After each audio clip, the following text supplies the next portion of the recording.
Wow. Welcome to Target. I'm your host, Atlas Altman, former military commander turned best-selling author, now bringing you a podcast that you can use so that you can figure it out for yourself. Welcome. This is Target. That does not work, right? So the next time I did it, I made a distinction for myself between being nice and being kind. Like being nice, I say, is gross. Right? Like it doesn't take anything. It's chicken shit. Like It's not nice to tell someone her dress is tucked into her underwear, but it is kind. So I don't want to be nice. Forget nice. I'm going to be kind. Kind takes a risk. Kind is willing to say the difficult stuff. Kind will be straight and tell the truth. So I am always going to be kind. And instead of trying to be liked, I want to be respected. And I don't mean feared and respected. I mean genuinely respected. And when I started being kind and went for being respected, the amazing side thing that happened, along with people succeeding, was they liked me more, which was how I failed the first time, was trying to be liked. But when I let go of that, I got more of it because I focused on what actually mattered. I like that. And it takes all kinds to be kind. Yes. So you have to figure out how to be kind to someone who maybe doesn't want your opinion on some things. Yeah. So that's a job in itself. Yeah. And respect, man. Respect's something a man needs. For sure. Dude, here's a really hot tip for all your listeners. This woman named Allison Armstrong. And she has a website called understandmen.com. And now I got to tell you about this. Is that okay? Yeah, go. Okay. Cause dude, this is so right up your alley. This is why my wife and I are still married. This is why I am thrilled to be with my wife every single day, all the time. One of the things Allison says is that, and I'm kind of ruining it. Don't let your wife hear this yet. But she says, women don't understand men's worlds. And as a result, they constantly, without even realizing they're doing it, castrate men. They try. You're right. Yeah. So here's one of many ways that she explains this to people. And I got to tell you, she has courses for just women. She has courses for just men. She has courses for men and women. I started out with the men and women thing, and then I did the one for just men. I sat there for an entire morning crying every freaking 15 minutes, sobbing, because I had never felt so gotten as a man ever in my life before. It was so moving. And so she says, women, you have to understand that in men's world, in a man's world, you have no honor. And here's an example. She says, if John and Atlas were in a bar and Atlas mouthed off again, like he does when he drinks too much Woodford Reserve, right? And we got in a fight, we would be standing there back to back, fighting our way out. And in a lull during the fight, I would turn to you and I would say, Alice, I am going to kick your fucking ass when we get out of here. Yeah. And then I'd go back to back with you again and we would fight our way out. Yeah. Right?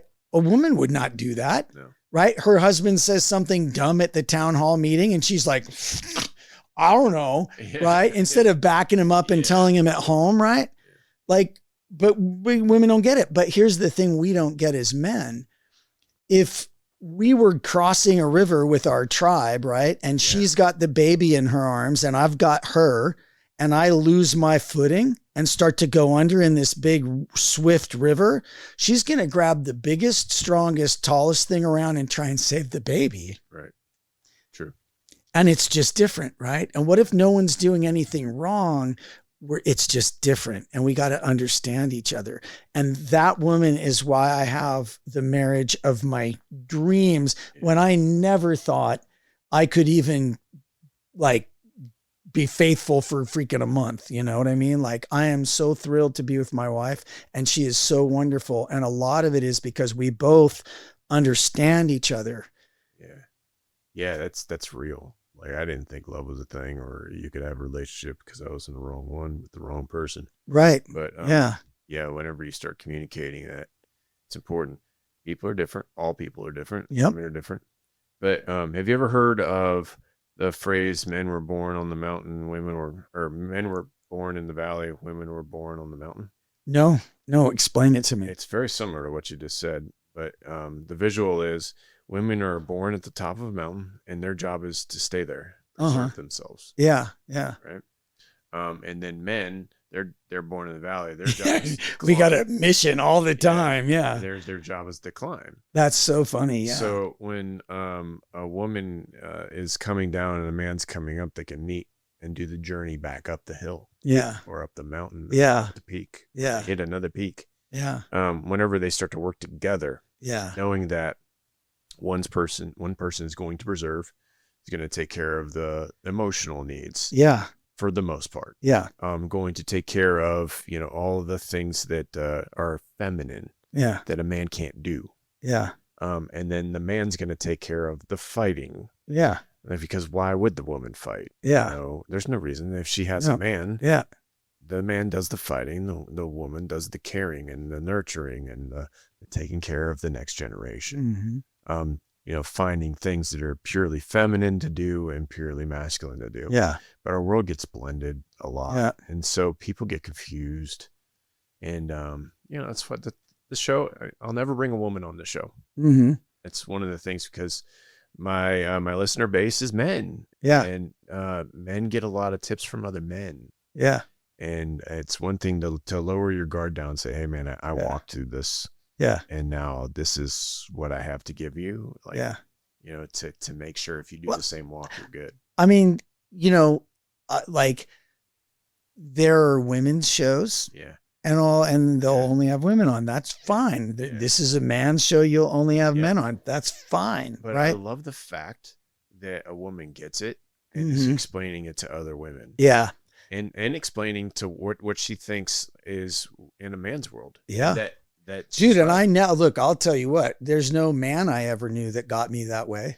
Well, hard to see the picture when you're in the frame. For sure. Great coaching metaphor, but also for this, For sure. But let me argue with you. Sure. Right? Yeah. How many people did she talk to get that story in that frame? Dude. I mean, she's worked with thousands, maybe, So thousands and thousands. So and thousands. her ability to pull all that together didn't just come out of her. Oh, no. She didn't. No. Exactly. Yeah. No, she very purposefully dug in and researched. It's kind of funny, right? She had been dating, and this person who is not a sycophant, this is a great example, not a sycophant, her friend was like, because she came to him and she's like, oh, this guy was dating, blah, blah, like another guy, and it broke up and whatever. And he was like, you are a frog farmer. Yeah. And she was like, what? And he's like, you keep kissing these princes and turning them into frogs. Right? Like you're the common denominator between all these wonderful guys who didn't work out. Like, why are you frog farming? And she was like, oh, damn, and she went and she took it on, right? At least she didn't say, screw you, I'm leaving, right? She was like, okay, let me go look at this, right? And she started digging in and she researched, and she's been doing this for like 30 years or something. Like, she's amazing, but it was thousands of people and really, really pointed research. That's huge. All right. One of the things I always point out in any relationship that I have, man or woman, is a respect value. Yeah. I lead with respect. It's one of the first things that I say. Yeah. I'm going to respect you until you give me a reason not to. Yeah. But the respect aspect of it draws a lot of men into a corner that they shouldn't be in, and they don't say anything. Yeah. So, whenever you feel like you're disrespected, I've had this conversation before a couple times, and I disagree with a lot of people. So feel free to disagree with me on this one. We disagree about a lot of things on a purposeful basis, and I love it. Yeah, me too, man. It opens up my mind, and me I too. actually think. Yeah, I'm like, Like, Yeah. this is great. I never would have thought about it from this angle. Yep. But whenever someone burns you or disrespects you, Yeah. how do you act? How do you act? I mean, it's a really good question, right? Because if I'm in my reactive self, like I get angry and I get upset and Sure. I want to screw you and, you know, But you're a grown man now. Yeah. So you're not Yeah. acting kid values like Right. what we did when we were 20s. Like, come right. on. Yeah. You know, yeah, I know. it's different now. Yeah. How does that person fit in your life? Do they stay in your life? Do they? I mean, it's a good question. You know, like, cause mostly when that happens, it feels like it's in an airport and it's like the dude ahead of me in front of security who says something asinine to me. And right, I don't have you know, side note, I promised myself 15 years ago that when I act like a jerk in those situations, I will find the person and apologize. And dude, this woman in front of me, like in line, whatever. Yeah. Oh my gosh, she pissed me off and I was a jerk right back to her. And then I got on the plane and sitting exactly behind me was that woman. Oh no. And I was like, okay, I got to apologize. Yeah. I promised myself I got to apologize. So we got up 10,000 feet. They took off the seatbelt sign. I stood up, I turned around and I looked at her and I said, ma'am, I am really sorry. Yeah. That is not the experience I want anybody to ever have with me. I can't apologize enough. And for a second, she totally recoiled and thought I was going to like assault her or something. Right. Yeah. But then the minute she heard what I was saying and she actually got, oh, he's apologizing. She leaned forward and she grabbed my hand and she was like, I'm sorry too. I'm sorry. No, you need to forgive me. Right. And it was like, it was really beautiful, you know? That's how it usually works too. Yeah. I like how you just brought that back into a personal frame, because whenever there is a problem, we got to look at ourselves first, but you're holding yourself accountable, man. Yeah. If you don't respect yourself, how is anyone else going to do it? I mean, and that's where I was going to go, right? Like there's those situations where somebody disrespects you and you don't have a relationship. And in those circumstances, I want to be as good as I can. I have made a personal promise to myself that if I act like a jerk, I will apologize. And that's different than if somebody in my life genuinely disrespects me. Yeah, man. And at a certain point, like there's two layers for me, right? One is I have a personal commitment to talk to everybody I talk to like they're great, no matter how they're being in the moment. Yeah.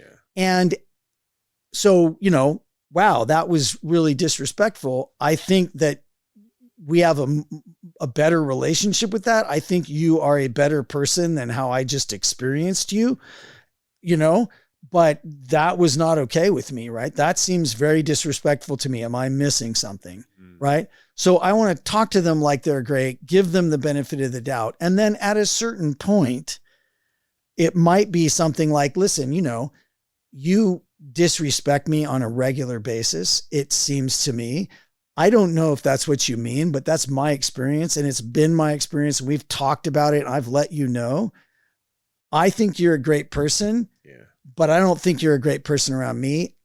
I don't have any desire to spend time with you anymore. Yeah. I hope you can go find people you can be great around. I appreciate the way you handle it. I don't do it. I'm a pirate, like, you know what I mean? Like, and pirates used to do this too. You're either on the crew, you're in the crew, you're in my orb, you're in my world, we're all getting rich. Yeah. Or you're a little bitch. Yeah. You know what I mean? Yeah. I don't care about you. You can get off of my crew. I will kill you if you're in my area. I burn bridges. Right. Yeah. That's how most billionaires do it. Unfortunately, you get burned by enough people. I mean, look, if somebody but I don't give them the explanation. Like, yeah. Well, I'm only saying that because I'm imagining it's somebody I had a deep relationship with, right? Fair. Right. If I had a deep relationship with them, I would. Yeah. But if I didn't, oh, dude, are you kidding me? Like, when people show you who they are, believe them. Yes. Done. You know, like, I mean, fool me once, shame on me, or shame on you. Fool me twice, shame on me. Yeah. Right. Like, I'm with you on that. Yeah. I've had previous guests that are like, oh, you just got to build a boundary. You got to set your boundaries. Yeah. No, man. If they want you to win, they'll help you get there. And so if they're not, and they show you, who they are. Who they are. You Believe gotta them. believe Yeah. them. Yeah, Yep. man. Yeah, no. And then there needs to be a boundary. In fact, I think, I'm not saying vigilante, but when people burn you like that, you need to make there needs to be a cost to them. Right. So like, if some place treats me really badly, I will go online and give them a review that is very caustic and tells the truth. Now, if they treat me extraordinarily well, I will do the same thing, giving them a good thing. But if people get away with acting badly, they will continue to act badly. The Bible, I think it's Isaiah, says that if you can do something to help the greater good, you need to, or it's a sin. Yeah. So like if you get burnt like that and you can leave a review on a business, especially. Exactly. Why Yeah. you? Yeah. Then you should. Yeah. Yeah. I mean, I'm the same way, but it's extremes. Yeah. I'm not arguing in the comments over something that don't matter. No. Yeah. If you burn me on a business deal. Yeah. And you have Google. Yeah. Google's yeah. what I have That's to say. right. Yeah. I mean, and if anybody ever asks me, I'm not going to be nice. I'm going to be honest. I'm going to be kind, because for both people, right? Like if I let that person, if I somehow forward their action of ripping people off, they're getting tons of bad karma, and this person's going to get ripped off. I'm not going to let that happen on my watch. That's what I think what you're hitting on too. And what I'm hearing you say is you're stripping it from emotion. You're giving them the factual reality. This is what happened to me. Yeah. Yeah. Do whatever you're going to say, but this is what happened to me. Yeah. Which is, it's needed, man. It is. But I think some people live in that fantasy land, and they want to go to therapy, and their therapy is called the comment section. And, I feel sorry whenever someone goes off an emotional, like, pingeance on comments. Sometimes I'm like, oh man. Yeah. I had one that blew. I had a post blow up about billionaires. That's why I know a lot about billionaires. But I say none of your problems are related to billionaires. And it was just like I was out there. I was like, oh, this is probably going to go both ways, and it did. Yeah. And I got some hate, like some straight up hate. Yeah. Like, billionaires are the problem. I'm Yeah. like, okay. Yeah. And then why? Tell me why. I'm interested in your opinion. And I'll listen to it. Yeah. And I got some things that I was like, I never thought about it like that, but I still didn't change my mind. Yeah. I still think that you own your own decisions, your own life, your responsibilities in the mirror. And here's the thing, stop Atlas. trying to blame someone else. And here's the thing. Even if it is their fault, that's not going to help you. You can't change their actions. Yeah. If anything that is a problem for you, if you don't take responsibility for it, then good freaking luck. Yeah, man. Right? For sure. I mean, and the other saying I really like two things. If I have a bad experience with someone, I'm going to give them a chance to fix it first. Yeah. But if they don't, then I'm going to go loud. And the other thing is, God, what was I going to say? There was another thing, but I forgot it. I got all excited. No, if you're going to go loud, if you're going to give them an opportunity. Yeah. But I'm with you on that. I'll give them an opportunity. I'm not necessarily going to ask them for, their opportunity is going to be, okay, what are you going to do next? Yeah. What are we talking about here? Cause exactly. This isn't so good. So my buddy, now he's my buddy. I worked with him years ago, and he became a dear friend, is a guy named Dave Carrol. And he wrote the song United Breaks Guitars. And Google still talks about it as one of the most important early viral videos of all time. Wow. And so United Airlines broke his guitar. It was in a hard case. It was a Taylor guitar, right? So Dave Carrol, after trying to get them to reimburse him as a poor musician for $1,500 for like a year, finally said, okay, that's it. That's the last straw. You won't. They're like, no, we're not going to. After a year of stringing him along, they're like, no. So he's like, I'm going to write 3 songs and together they're going to get 1 million downloads and I'm going to show you, right? So he wrote the first song, United, You Broke My Taylor Guitar, right? Yeah. And it's just freaking great song. And he sent it out to like everybody in his address book. Yeah. And freaking 2 days later, he had millions of views and he was on every TV show all around the whole world, right? Like he was up 24/7 being on shows, right? And then it tanked United's stock price. And Harvard Business Review wrote a case study about it, right? And now Dave travels all over the world talking about the value of customer service and the importance of, all of that. That's huge. And, but that was just, it's such a great example, right? Why didn't you like him? What happened? You talked about beef earlier. What was your beef with him? With who? With Dave. You said you didn't like him at first, or no. Oh, He's a friend now. Yeah. Got it. I originally coached him for a TEDx talk. No, and no beef at all. And I tell you why that song worked, why that went so crazy is because you can tell from the video that Dave Carrol is one of the nicest guys on the planet. Right? You can just see it in the video and he really is. And that's why that went so crazy. Cause it wasn't like United, fuck you. Right. It was like the words are United. You broke my Taylor guitar. United, some great help you are. You broke it. You should pay it. You just admit it. Right. Did they ever pay him? Do you know? No, but they did have a meeting with him that he talks about where they got him in a room and there were all these top executives and they were super nervous and sketchy and they wanted to give him $1,500 to pull it down after it was going globally viral. And he was like, no. No way. Yeah, I'm going to think about no. Yeah. Absolutely let's see. Not. $1,500 or no. Or the news cycle that I am going to continue. Yeah. I read a study earlier. We were talking about sleep deprivation and how you were up a lot. Yes. And how that wasn't so healthy. It's not. So I recently read a study. Actually, I saw it on Diary of a CEO yesterday too, where if you are sleep deprived a lot, you can take creatine and it'll actually help you. Yeah. I had no idea creatine helped with sleep deprivation. I did know it helped with sleep.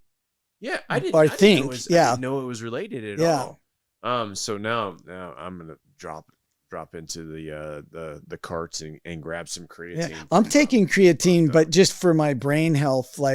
There's this group that I met the guy who owns it, and I work with them now.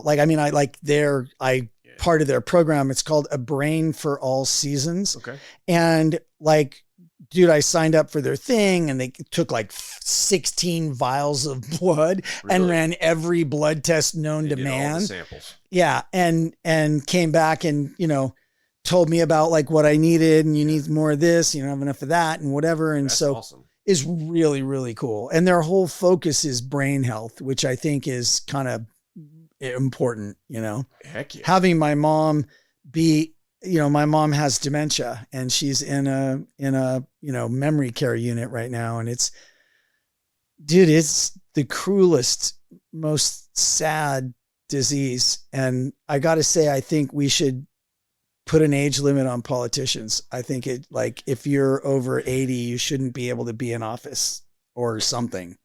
Yeah.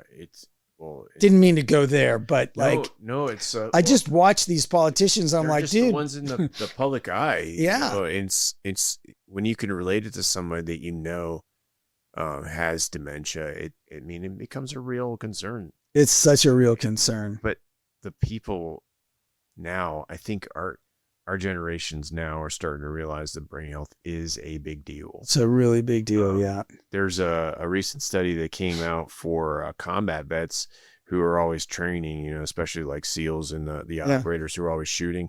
Yeah. And they're getting PSI or regulated brain injuries. Yeah. And when I was in a couple of special operations units, they would test us every year for our brain health. Yeah. And that was new. I was yeah. Stupid brain testing. Yeah. Right. And I was around a lot of explosions and I shot a lot of guns and I wasn't a door kicker. It's a good thing you had a high IQ to start with, Alice. Yeah. So like the fact that we're starting to now as a culture start to look at brain health more, I think that's a freaking major win. It's a really big win. It's really important. What was the name of that company that you A Mind for All Seasons. I'll check that out, man. We'll put that in the show notes. Tell him John and Atlas sent you. Yeah, the guy's name is Eric, and he is an absolute genius. And what I love about it is like he and his team are constantly combing the data. Yeah. They're totally in love with this stuff. Yeah. And I am so not interested in anything but what I need to do.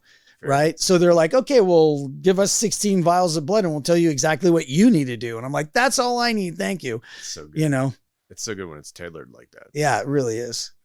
Not like the Taylor garage, or not like the Taylor guitar. We were yeah. Earlier either. Well, and by the way, Taylor, when this whole thing went crazy, of course they reached out to Dave Carrol and they said, yeah, hey, come on down to the showroom and you can pick any guitar you want. Any of these guys, as long as they say Taylor on there. Yeah. So I got a Taylor guitar because of that. I got the really nice one. I think it's the 980E, and it's got like, instead of just the edge where your arm goes over, it's the edge, but then they shaved off the edge. So now it's two edges with a little flat piece, and it's so much more comfortable for your arm. I'm like, I love Taylor guitars. Yeah. I'm a big guitar fan myself, and little ones with the notch, especially acoustic. Yeah.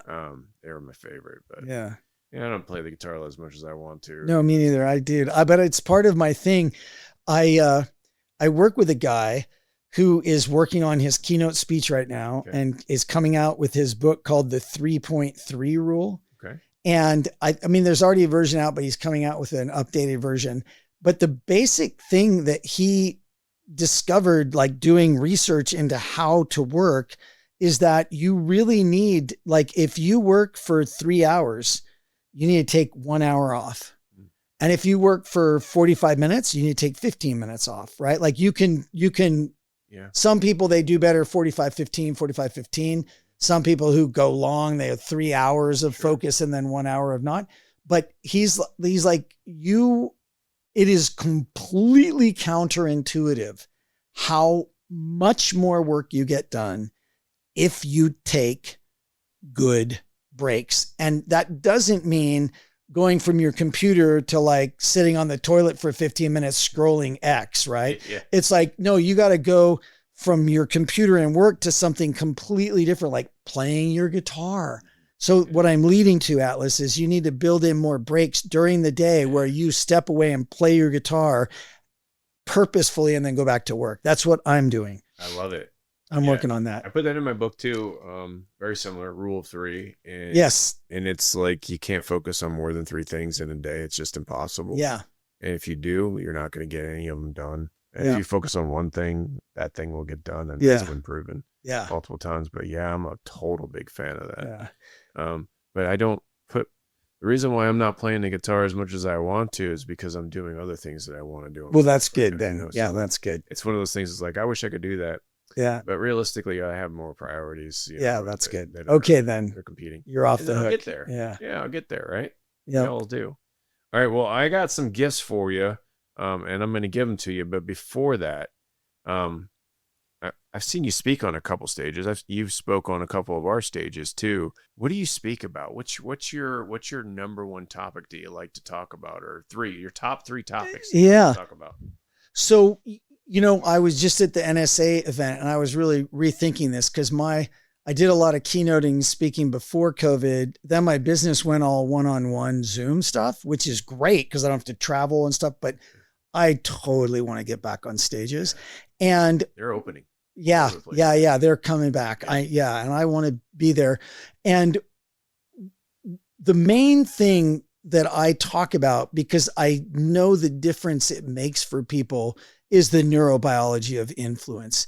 And so whether it's hard skills people, if it's authors, if it's, experts who want to get recognized for their expertise, like anybody that is really out there communicating needs to understand that communicating with human beings is not logical. You may have noticed, right? It's not logical, it's biological.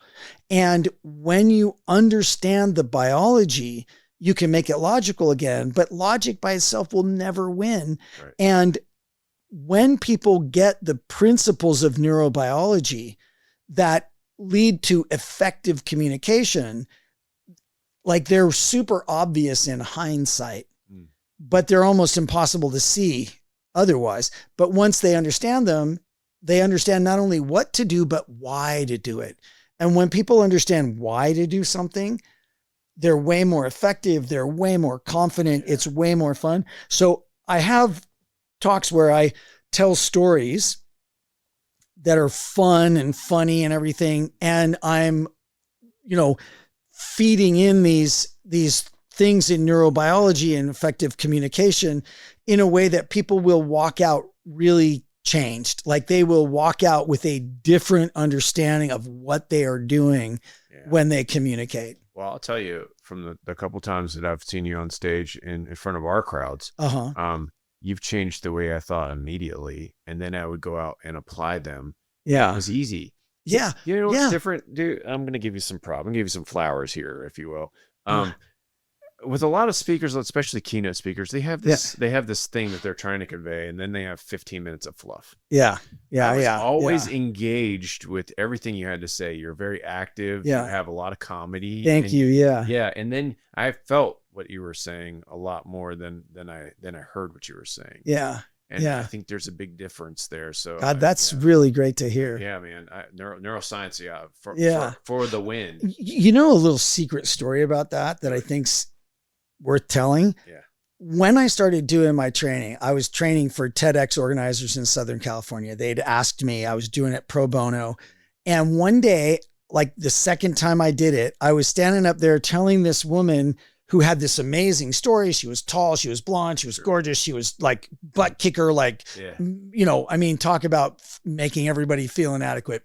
Right. But I was telling her, this is an amazing story you've got, but you're talking about it. You're not actually bringing me into it. Like you're giving me a book report. You're not taking me on a journey. And I was like, oh my God, like in my mind, I went, oh my God, that's what I'm doing with my training. I'm telling people what to do, but I'm not doing any of it.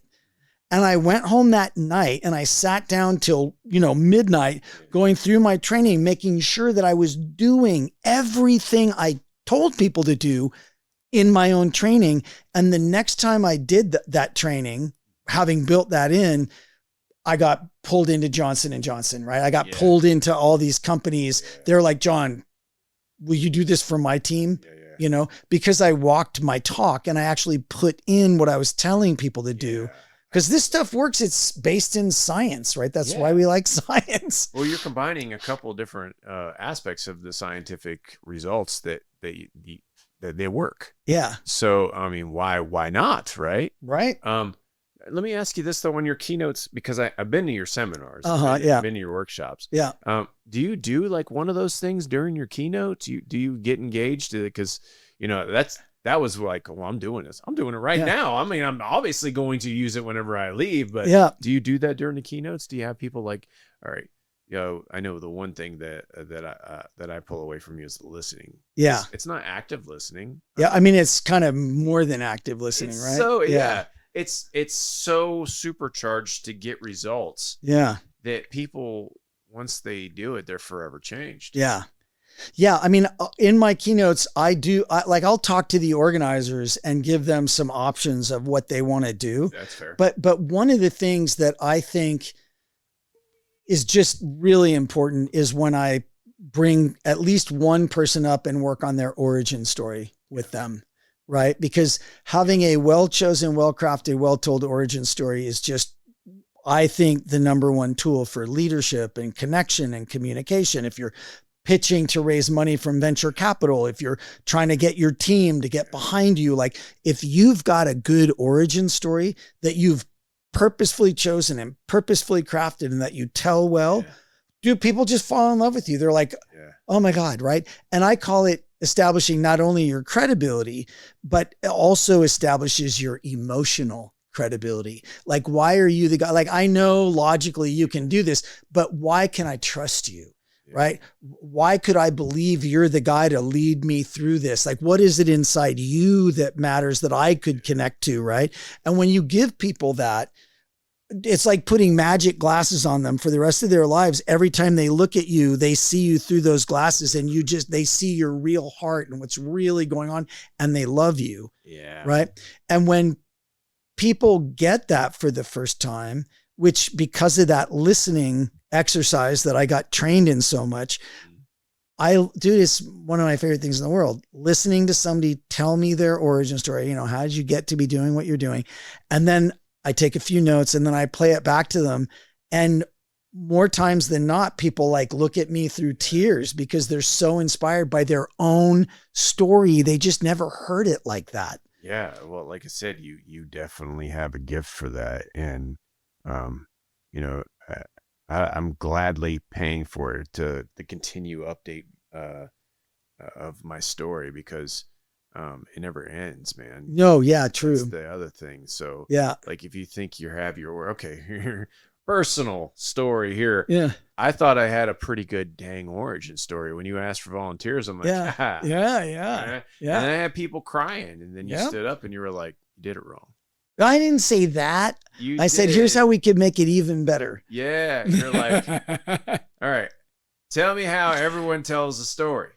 Yeah. They go chronologically. Yeah. Yep. And you're like, buddy, this could be way better if you just change this one thing. That's right. And then I did it again for another stage. Yeah. And I had a lot of people that came up to me and were like, that was very powerful. Yeah. Because, when you meet somebody for the first time, when you show up, you get to write that story. That's exactly, well, I'm stealing that, right? Like I've been trying to say that the right way for a long time. You get to put the glasses on, right? Yeah. You write the story of how they will see you forever. Yeah. And if you haven't done it, then you're not the main character of your own life. And that's a sad place to be.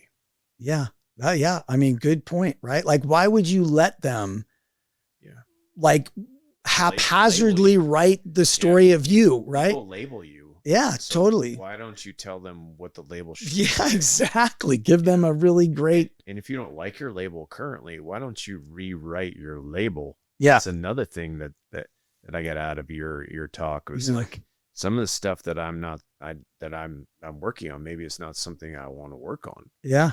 And, if I didn't pay attention, John, if I didn't pay attention, maybe I'd be going a different direction and spending time over in that. So I just want to publicly say thank you. You're super welcome. Yeah, bro. I mean, for not only the help with all of my stage presentations, which, I've been on stages a lot, and I get a lot of people that I got to give you the credit, because they're like, I really like these parts of my story, and I'm like, in the back of my head, I'm like, that's John.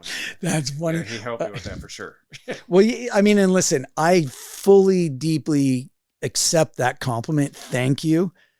And I also want to add, you are the kind of person I love to work with, because you are already good and you were willing to get better, right? That's who I love to work with the most. Like I had one guy come up to me and tell me, John, this is an example of what inspires me. It's not me bragging. The guy came up and said, John, I saw you work with that person. I was doing the origin story thing. And he said, I make $25,000 a speech. I know that should be $50,000 a speech. I think you're the guy that could help me do that. Will you work with me? Right.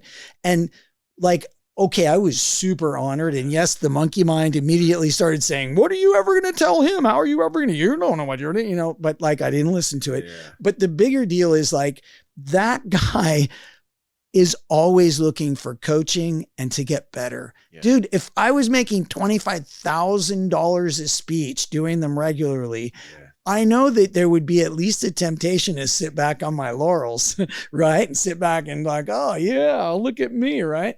Yeah. But that, people like you're already a great speaker, and I got to contribute something so that you could be even better, and you were willing to accept that. That's championship right there. Thanks, brother. Yeah, I appreciate that. Well, I'm gonna end out the show. I got to give you some gifts though. Oh, I would be stoked. I would be honored. So the first thing I got to give you is Mind of a Champion. This daily affirmations. Okay. This isn't necessarily anything you need, but I guarantee you there's some things in here that your clients will probably grab a hold of and gravitate to. So for you, instead of saying, hey, this is something, you can use for daily affirmations, I'd use it for your conversations that you have with your clients. Oh, it's great. Or like my social media posts or getting my mind right. Like I don't wake up in the right mindset every day.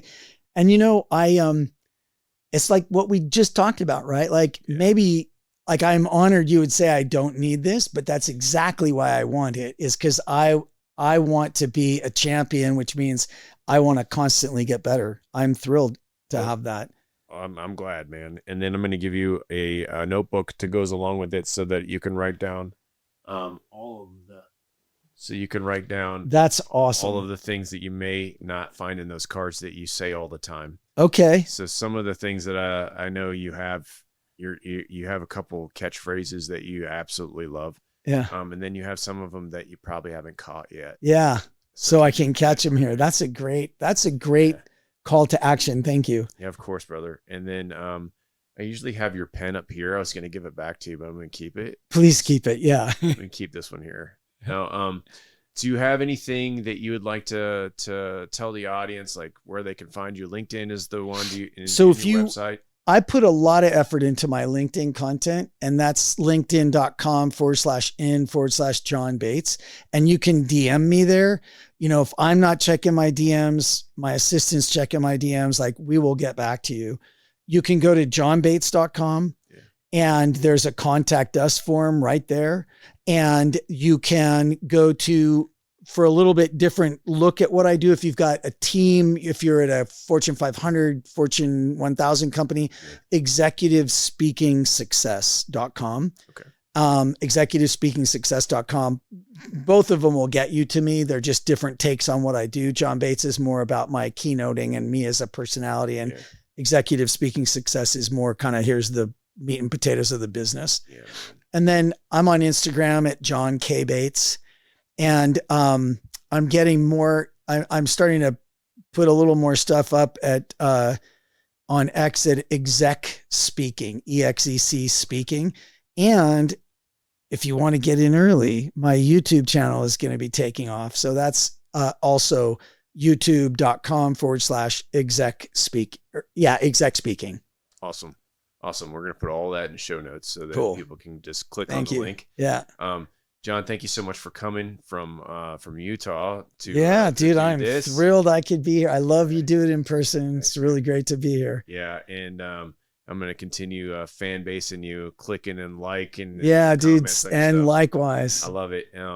So just thank you. Thank you for everything. Yeah. You're super welcome. You're super welcome. Yeah, man. And for everyone else, I'm coming over to give a big hug to my guy. Oh, he's the man. John Bates. Thank you all. Stay with us as we stay on target with another awesome episode coming up next. We'll see you there. And subscribe to Targeted Now. As an ambassador to buckedup.com, I get to give you our special discount. That's Atlas25 when you go to buckedup.com to get that special discount. Only for our listeners, Atlas25. Go to buckedup.com now. Entrepreneurs, you're wasting money. Are you paying for TV, radio, maybe even newspapers? I gotta tell you, that's all dead. What's new? Well, I'm glad you asked, Atlas. It's podcasting. Just so happens I have a very successful podcast that I can put you on. And we're looking for guests. So if you have a product or service that will help people, hit us up. Atlas Altman Targeted Podcast. We bring new audiences to new people, and we bring new people to, well, you check us out.